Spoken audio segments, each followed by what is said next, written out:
Good morning. Today, with the ringing of our peace bowl, we affirm our collective hope for peace in the world and here at home. We also acknowledge that these lands are the ancestral and historical lands of the Yavapai people. I'm going to ring it again.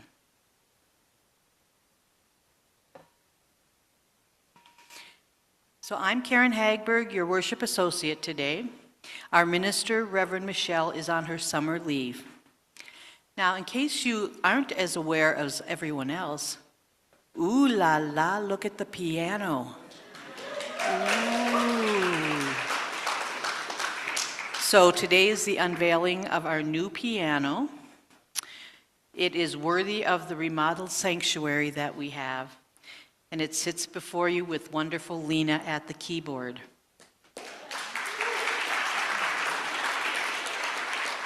Your music team and the Granite Peak Board approved this move, and it was moved in on Friday. It is a black satin Steinway Model L, originally built in 1978, professionally refurbished and predicted to last at least another 50 years with little more than regular tuning. And Lena and Russ are both dressed to match the piano in celebration. We do have an anonymous donor for this wonderful, spectacular gift to our congregations. And if you are visiting for the first time today, we welcome you as well as everyone here and everyone on Zoom. And if you're new or still kind of newish and you feel comfortable, if you raise your hand, we'll look for you over coffee afterwards. Anybody want to wave? Oh, there's a couple. Everybody see those hands? There's a good-looking guy sitting next to Russ, too. Yeah. So we're glad you're all here and you're all welcome. Today's message is being presented by Dr. Dixie King. Dixie is a cultural anthropologist, diversity trainer, and writer. Her California-based business, Transforming Local Communities, Inc., evaluates publicly funded programs to determine if people's lives are indeed changing in positive ways as a result of the services that they are getting. Dixie moved to Prescott Valley late in 2022 to be closer to her family, but she insists she is not a California transplant. Her parents met and married in Prescott in 1954. And she was baptized in the church that is now the PCA downtown/Hazeltine Theater. According to Dixie, she just moved here after a very long hiatus. Dixie is a member of Granite Peak UUC, and she is also the chair of the Social Justice Council. Watch out, she has empty bowl flyers. Today she'll be talking to us about coming to grips with the F word. That's right, faith. And now, some of that beautiful music on the piano.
Doesn't it sound wonderful? And we begin our service in the Unitarian Universalist tradition of lighting a chalice, a symbol of our heritage. And our chalice lighter this morning is Jim Wongren. The reading from Theodore Parker. Be ours a religion which, like sunshine, goes everywhere.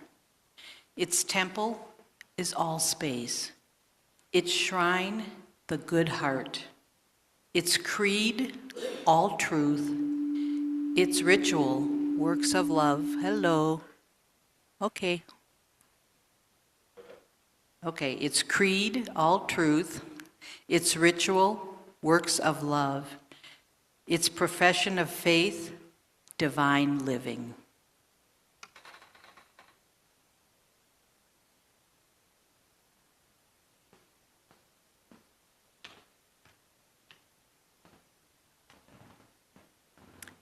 In the midst of hate, I found there was within me an invincible love. In the midst of tears, I found there was within me an invincible smile. In the midst of chaos, I found there was within me an invincible calm. I realized through it all that in the midst of winter, I found within me an invincible summer. And that makes me happy, for it says that no matter how hard the world pushes against me, within me there is something stronger, something better pushing right back. Albert Camus. A few weeks ago, we heard a message about hope, and today I ask you to join me, in an exploration of what you use might call the F word, faith. So join me in opening your minds and hearts to the possibility of a faith that transcends religious theism and celebrates hope and the sheer experience of being alive.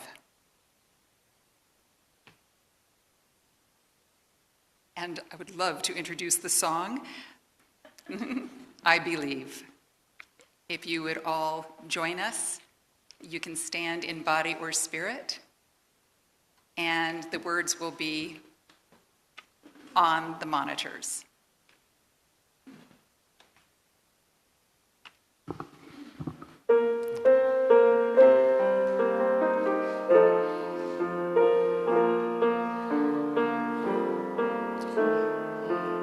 I believe for every drop of rain that falls, a flower grows.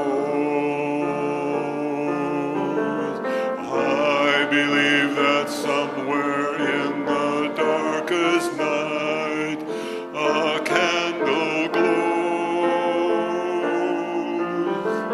I believe for everyone who goes astray, someone will come to show the way. I believe,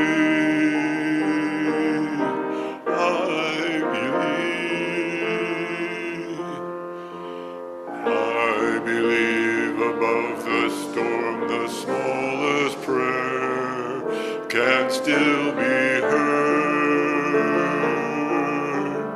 I believe that somewhere in the great somewhere hears every word.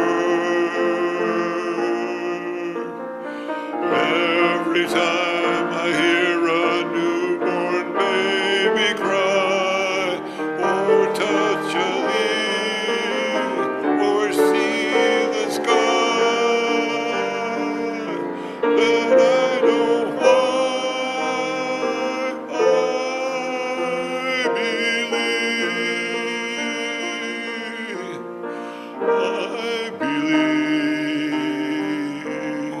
I believe. Every time I hear a newborn baby cry, or touch a leaf, or see the sky, then I know why I believe.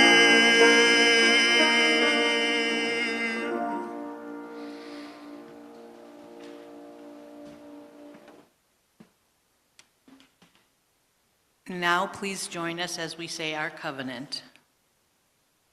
Love is the doctrine of this congregation, the quest for truth its sacrament, and service is its prayer. To dwell together in peace, to seek knowledge and freedom, to serve others in community, thus do we covenant together. Thank you. And now as we prepare to receive the offering this morning, let us embrace the feeling of connection and community that we have when we gather here each week. Let us remember that this congregation and its programs are supported by your generosity. Also, we give back to the greater community each week through our Seeds of Support program. Each Sunday, half of the plate offering, as well as designated checks, are given to a local organization that helps others. This month's recipient is Hungry Kids of Chino Valley, and you can read about them on the screen.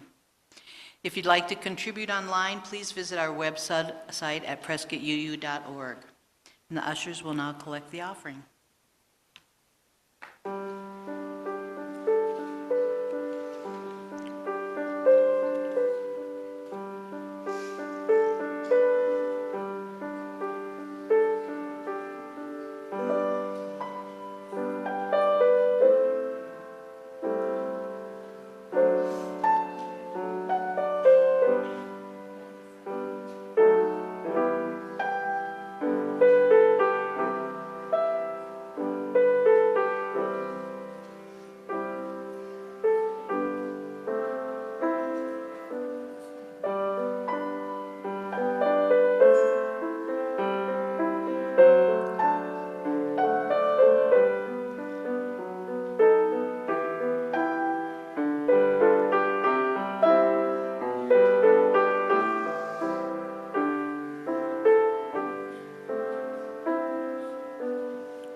We acknowledge the generosity of spirit expressed through this offering.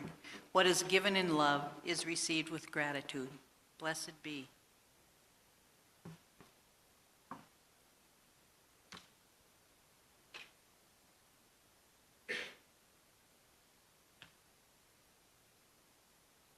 Faith is the bird that feels the light when the dawn is still dark. Rabindranath Tagore. Please join me in taking a deep breath, letting it out slowly, letting your shoulders drop, letting your mind still, and settle into a moment of silent meditation as we bring ourselves into the present.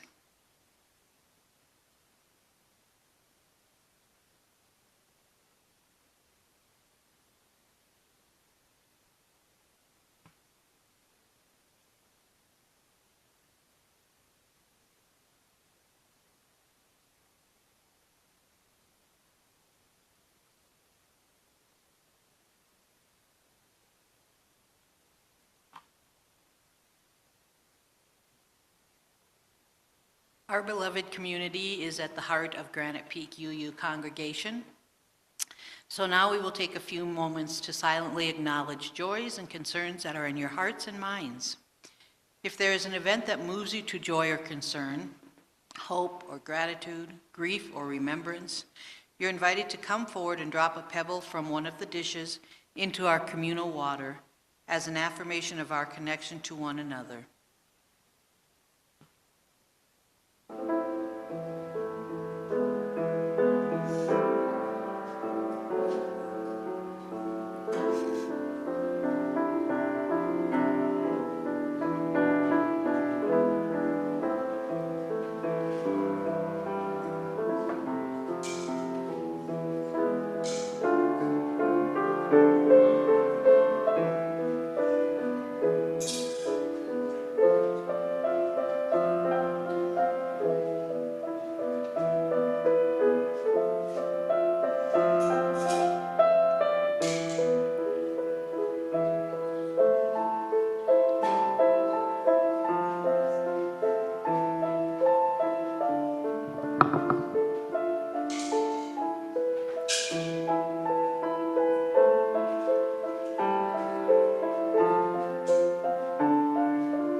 Spirit of life, whom we know best in our own loving and being loved, embrace us as we hold these concerns and sorrows in our hearts, and rejoice when we celebrate with gratitude all of our joys. May our tears lubricate our souls, may our gratitude sparkle in our lives, and may our love shine throughout the day. So may it be. Please join me in Spirit of Life.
Our reading is from Robert Harris in the novel Conclave.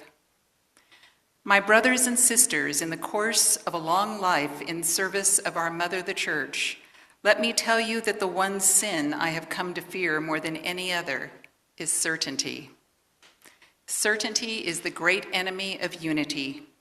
Certainty is the deadly enemy of tolerance. Even Christ was not certain at the end. Our faith is a living thing precisely because it walks hand in hand with doubt. If there was only certainty and there was no doubt, there would be no mystery and therefore no need for faith.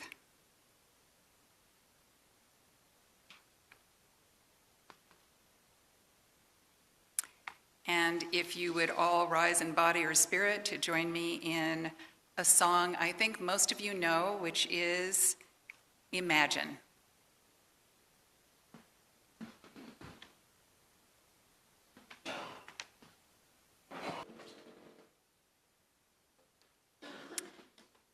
So what's that about? I believe and then imagine. It's called paradox.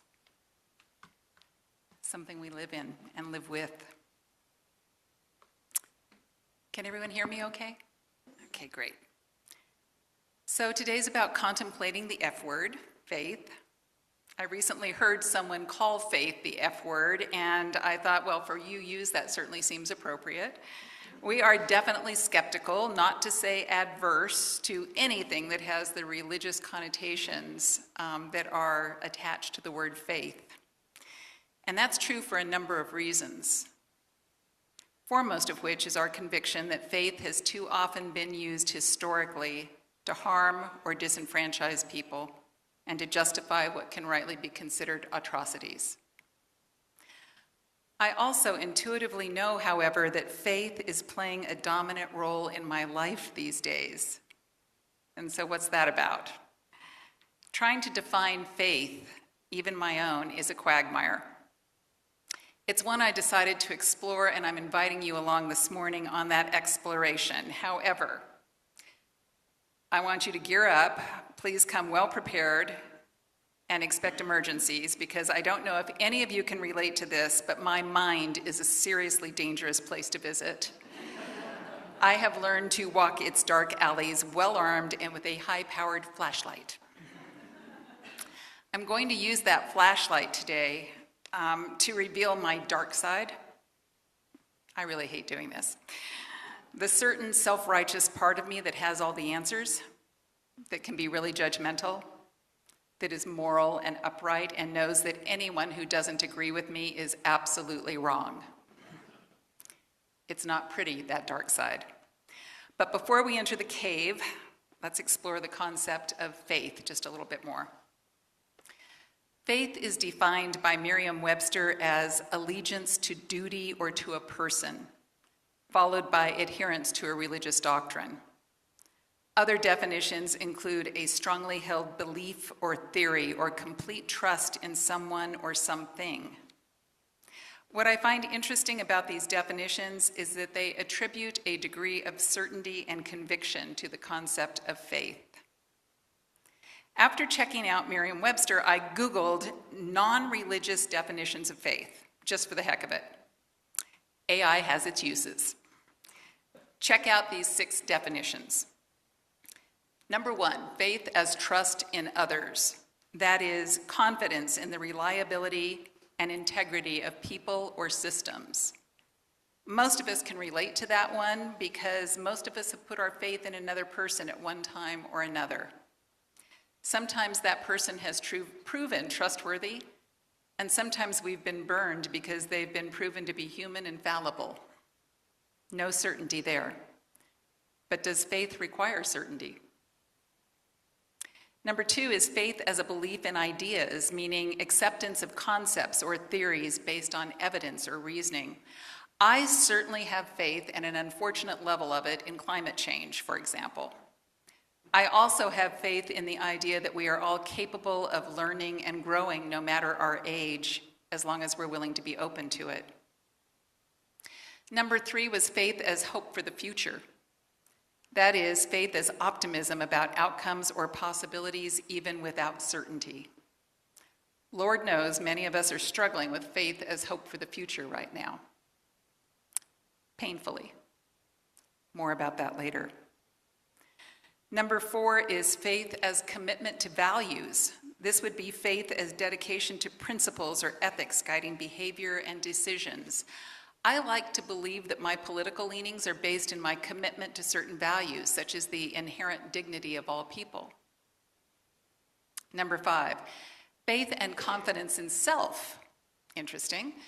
This would be assurance in one's ability and judgment in various situations. Sounds dangerous, actually.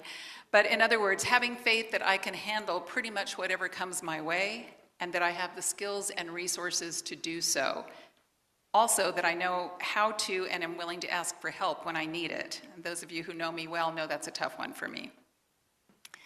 And number 6, finally, faith as expectation of outcomes.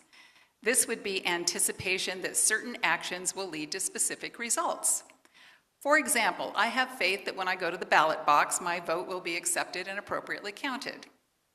Of course, expectations can be tricky. I expect, for example, that when I get into my car and press the ignition button, it will start. Need I say more about the perilous nature of expectation? Each one of these could be a talk in and of itself, but I'm going to combine a few of these concepts and tell some stories about what I have faith in and why.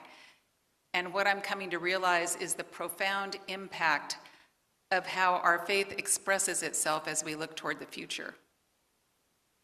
As many of you know, I'm a storyteller, so let me start with a story. I was born in 1955. I graduated high school in 1973. Those of you who are my age or older will remember this as a time of huge social upheaval. We were in the middle of the so-called Cold War when I was born, and when I was 5, my parents were touring bomb shelters. My dad was studying survival manuals. Any of you remember those days? When I was 7, John F. Kennedy was assassinated. 1962 is also the year that the United Farm Workers was founded by Cesar Chavez and Dolores Huerta. I lived 30 miles from where the Delano grape strike started in 1965, marking a significant moment in labor organizing, and it resulted in significant mayhem as protests, threats, and shootings became the order of the day.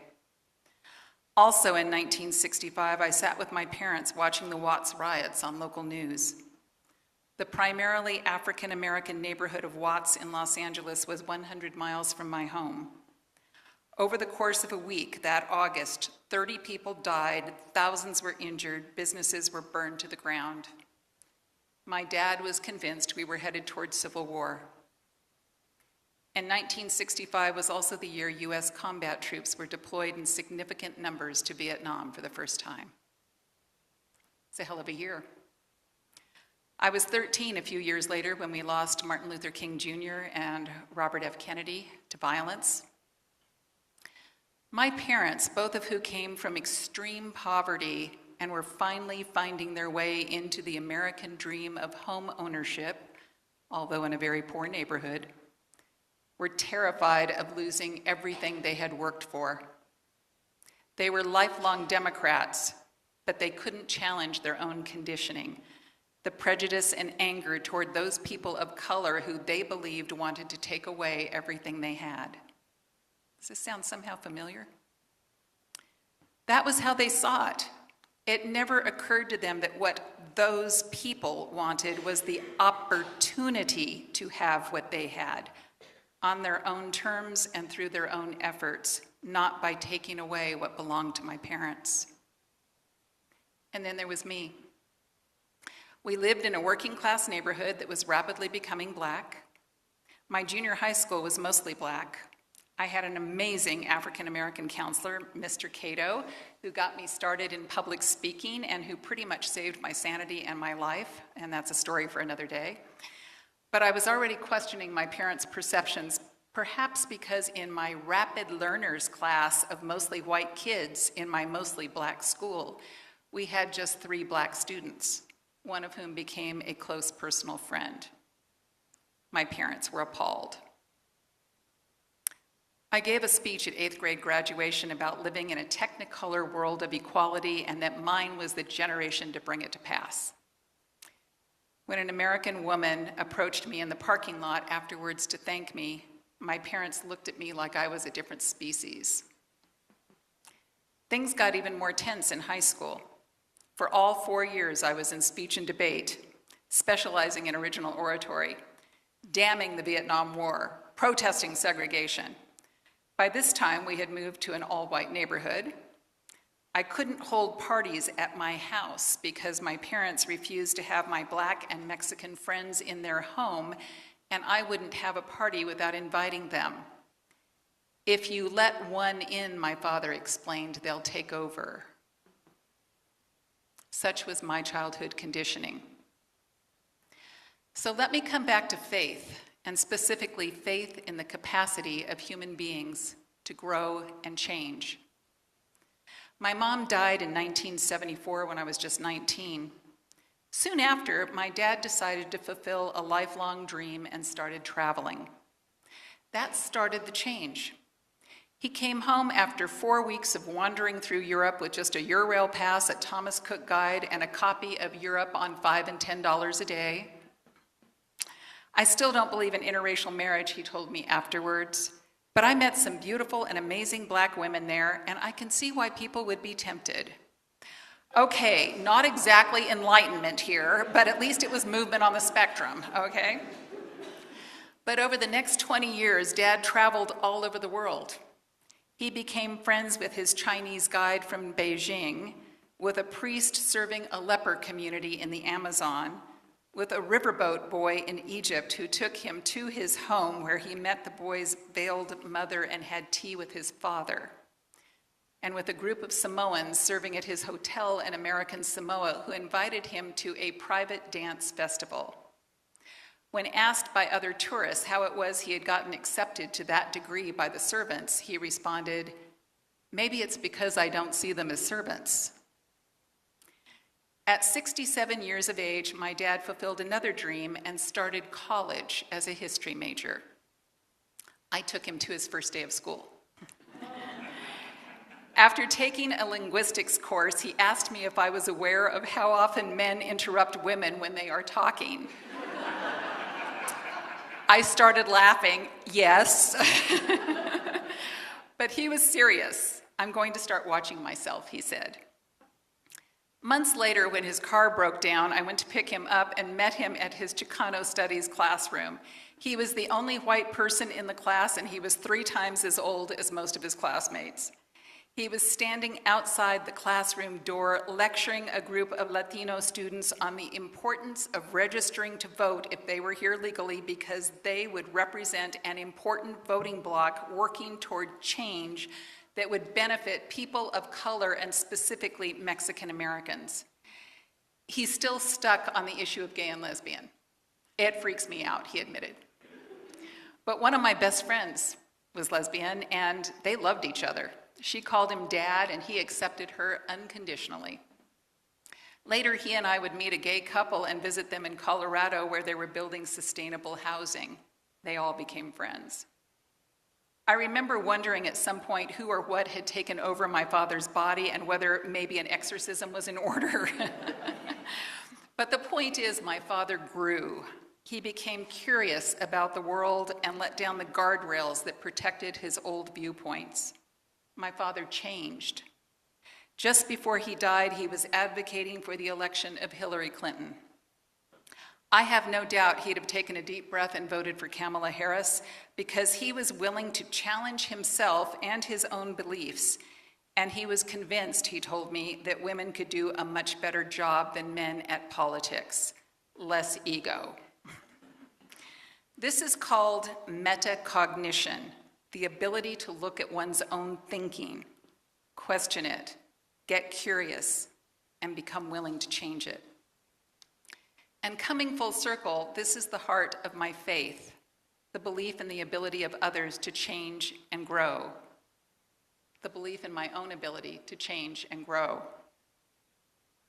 Taking it one step further, faith is also my strongly held belief that there is an underlying purpose to everything.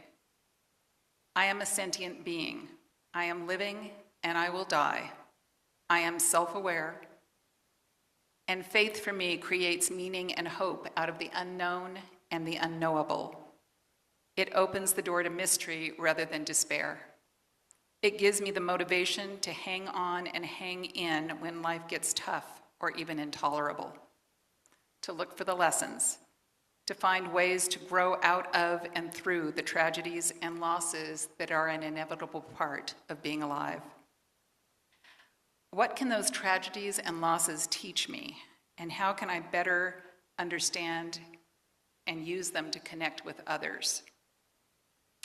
And now we come to the challenging part, that dark alley I mentioned earlier. There's a Buddhist concept of near and far enemies. Let me give you an example. Most of us would accept empathy as a positive value. However, we often misunderstand empathy. Empathy is not me feeling your pain with you or for you. That would be enmeshment, not empathy. There are pains I cannot share. I am not a parent. I will never know what it is to lose a child. I am not a person of color. I will never know that form of discrimination.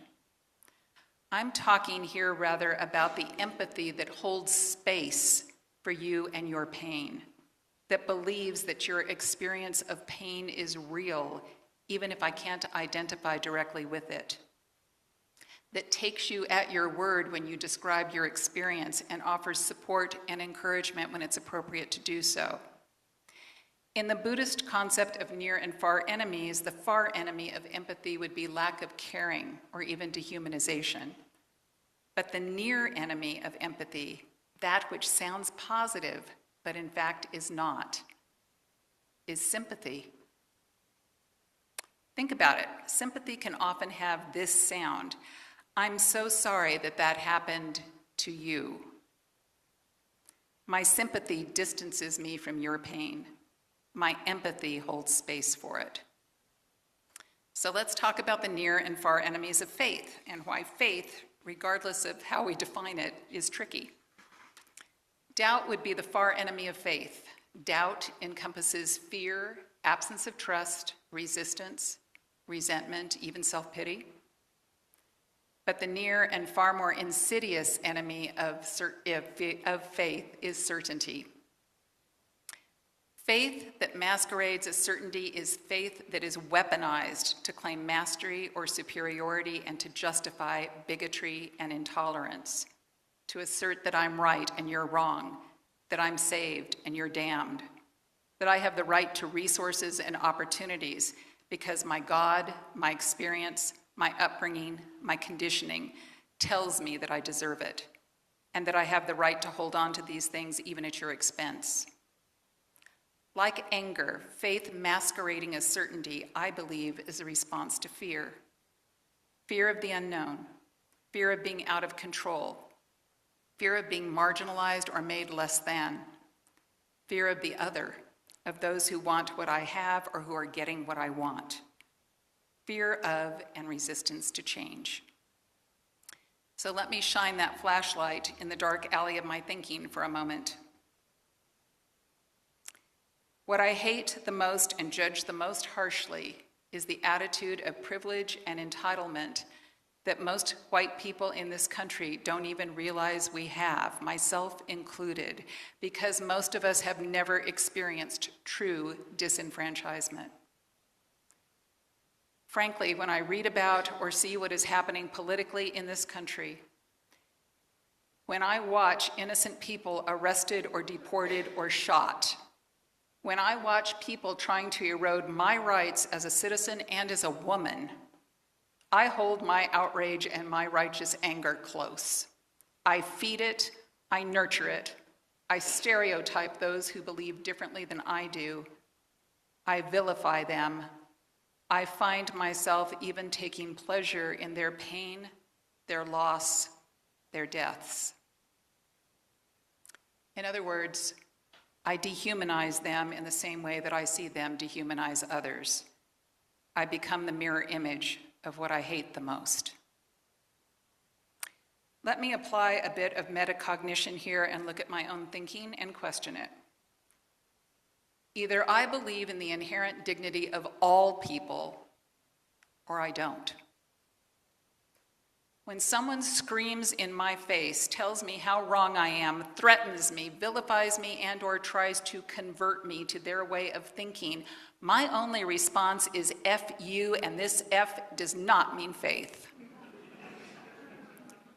But isn't that what I do in return? According to Father Richard Rohr, a Franciscan priest and founder of the Center for Action and Contemplation, we all become a well-disguised mirror image of anything we fight too long or too directly. Most frontal attacks on evil just produce another kind of evil in yourself, along with a very inflated self-image to boot, and incites a lot of pushback from those you have attacked. This seems to be one of the last lessons to be learned. Holier than thou people usually end up holier than nobody.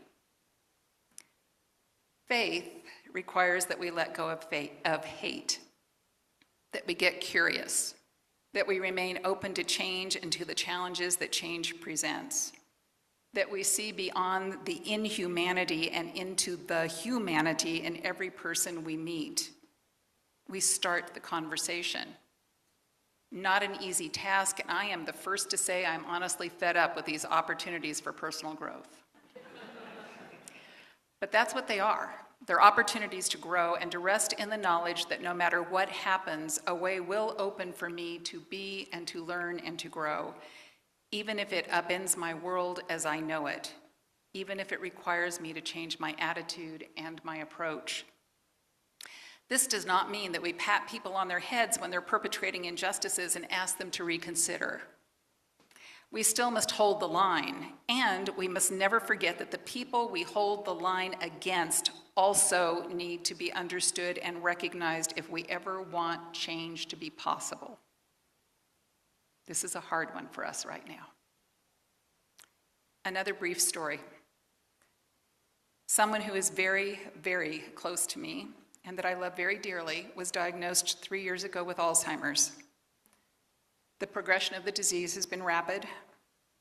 Her husband is a far-right supporter of the current administration, and he likes nothing more than to bait me, even though we supposedly have an agreement to never discuss politics. I usually refuse to rise to the bait. I've known this man since I was 10 years old. He's about to turn 85. I've judged him as close-minded, difficult, selfish, unwilling to look at any side of any issue other than his own. In other words, a man mired in certainty about the world and his place in it. But because of our relationship, I know something about this man, about his upbringing, about the challenges he's had to overcome. I've watched him with animals, and even though he is someone who never shows openly empathy toward others' pain, no one watching him with animals could ever see him as cold or uncaring. And then there's his wife's Alzheimer's.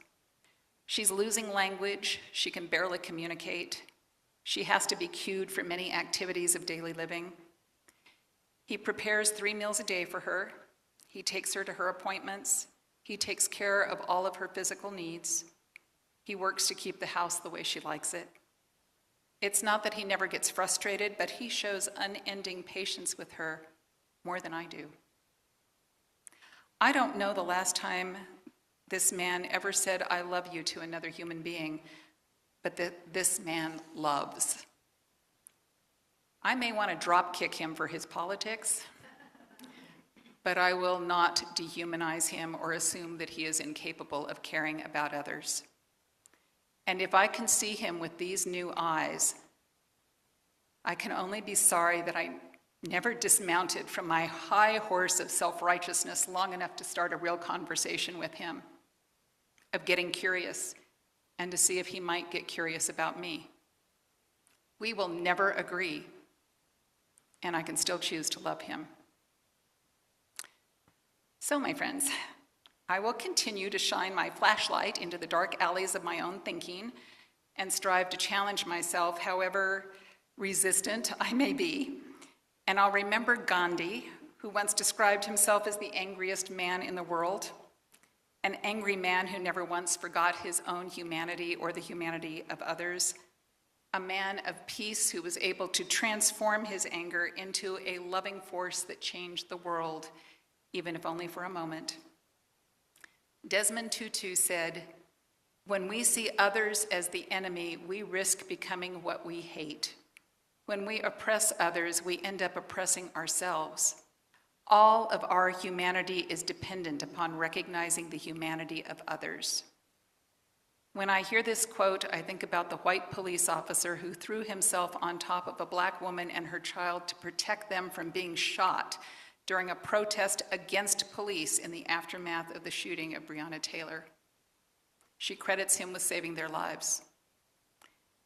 I also think about the demonstrators very recently, who all were strangers to one another and linked arms and stood in front of a lone police officer separated from his unit to protect him from the mob that was trying to reach him, because it was the right thing to do. We have so much capacity to be more than we are, and therein lies my faith and my hope for the future. Thank you.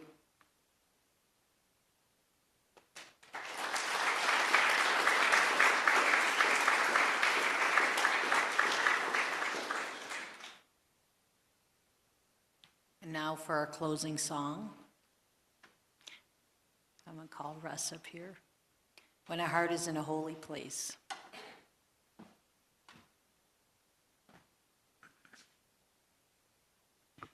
You guys going to stand up or what?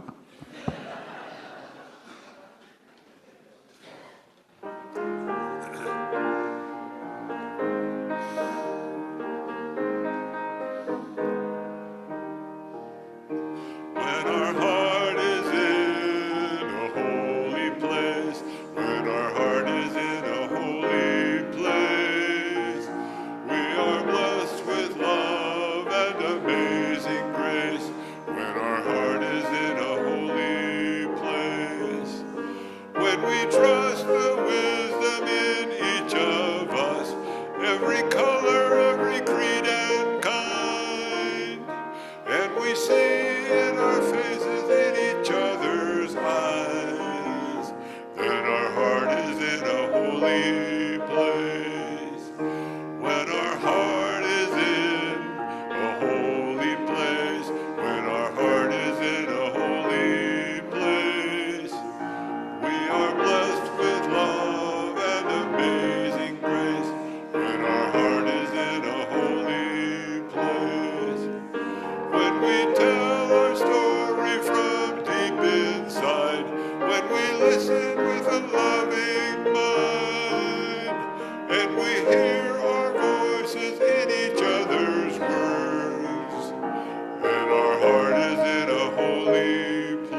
Before I give our closing words, I just want to remind everybody that you might have received a half sheet of paper asking if you're interested in participating as a volunteer in Empty Bowls.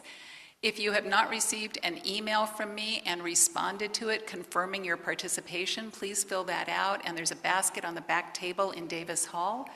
If you do not sign up by the 31st of July, we may still be able to use you, but you will not get a t-shirt. So please sign up, because we had people very upset last year about not getting t-shirts. It takes about 100 people to run Empty Bowls, folks, so please don't make the commitment if you don't think you can, but if you can, please do. In its difficult times like these, ideals, dreams, and cherished hopes rise within us, only to be crushed by grim reality.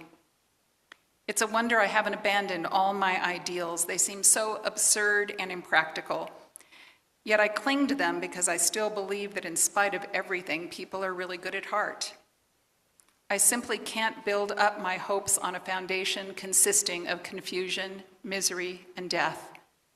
I see the world gradually being turned into a wilderness.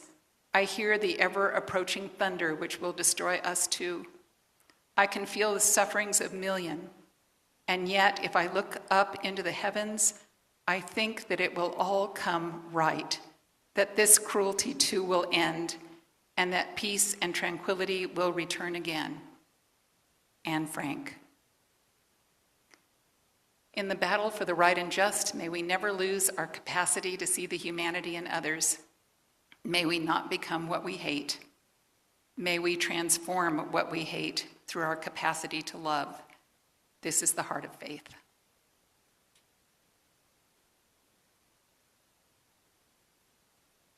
Thank you, Dixie. And now please join me in saying the extinguishing words for our chalice.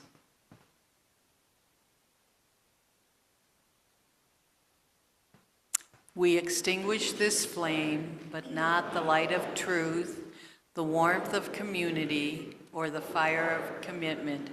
These we carry in our hearts until we are together again.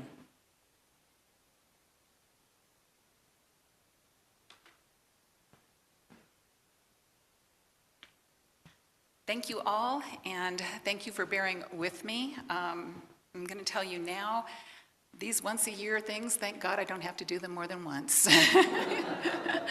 You have all been wonderful. Thank you, and if there's one thing I'd ask of you, the next time the anger and the rage and the confusion rises, because it will,